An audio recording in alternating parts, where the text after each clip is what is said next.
Eliza would marry Levi Lapp under the shelter of the pavilion, with 2 fire pits burning on each side to keep the chilly air at bay. They'd all worked hard to string evergreens and white ribbons through some of the beams and posts. The pavilion would look festive for this wedding, and for the 4 weeks of the holiday season, when tourists would rent out the inn for parties and get-togethers. Today, however, the inn was closed because of the wedding.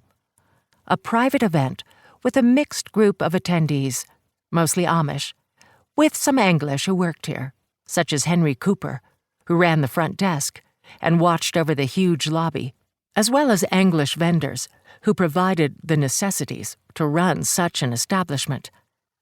Mam and Dat would preside over the event, and Collette and her older sister Abigail would be in the wedding party. Levi's younger brother, James, and their sister, Laura, would also stand by him. But would Matthew make it back in time? They'd argued the last time he'd called, and now his letters had trickled down to 1 or 2 a month. She wished she could take back her words to him.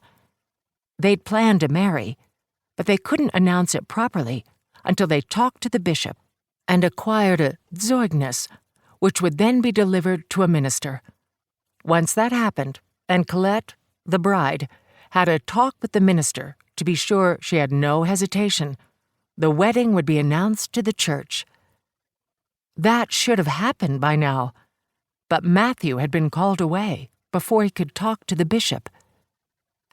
Abigail shouted out to her from the inn's back entrance, "Collette, come help me with John, please." Collette pivoted, her dark burgundy dress and crisp white apron swishing against the leggings she wore underneath to keep warm. Tugging at her black cape, she called, "On my way." She entered the bustle of the industrial kitchen, where large pans of baked chicken and savory cornbread dressing were lined up on the counter, alongside macaroni and cheese, cream spinach, and various other side dishes. They were having a huge dinner after the noon wedding. Eliza looked so happy as she and Mam hurried back into the quilting room. "Let me take Eliza a small plate," Collette said, hurrying to gather cut meat, some cheese and bread, and a handful of freshly made wedding mince, so her sister would have a sweet taste after eating. She offered her sister the food and nodded her approval. "I have to tend to John," she said, so she could escape before she ruined her sister's joyous mood. But her heart hammered that familiar refrain with each step. "I miss Matthew. I miss Matthew." Would he be home soon? And if so, would he still be mad at her for wanting him home? Her Mattie had been gone for 6 long months, due to an ailing uncle who'd needed help on his Missouri farm. "I'll be back in a few weeks," he told her the night before he left. "Just through the harvest, and then we can officially become engaged." "You'll need to get back soon. Abigail has a baby now, and Eliza is getting married the last week of November.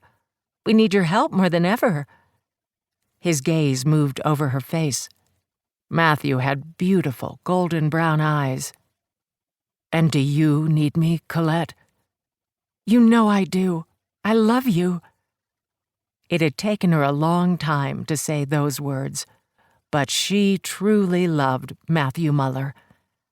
Last Christmas, after they'd flirted and laughed and whispered sweet nothings to each other, he'd given her a quick kiss at a youth singing and told her that he'd loved her since the day she'd been born.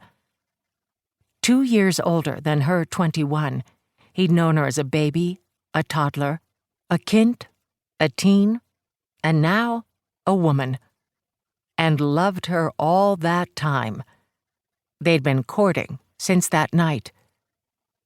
But it had taken her too many years to finally realize she loved him too, wishing she could take back all the time she'd ignored him or brushed him away while they worked side by side in the inn's kitchen and cafe.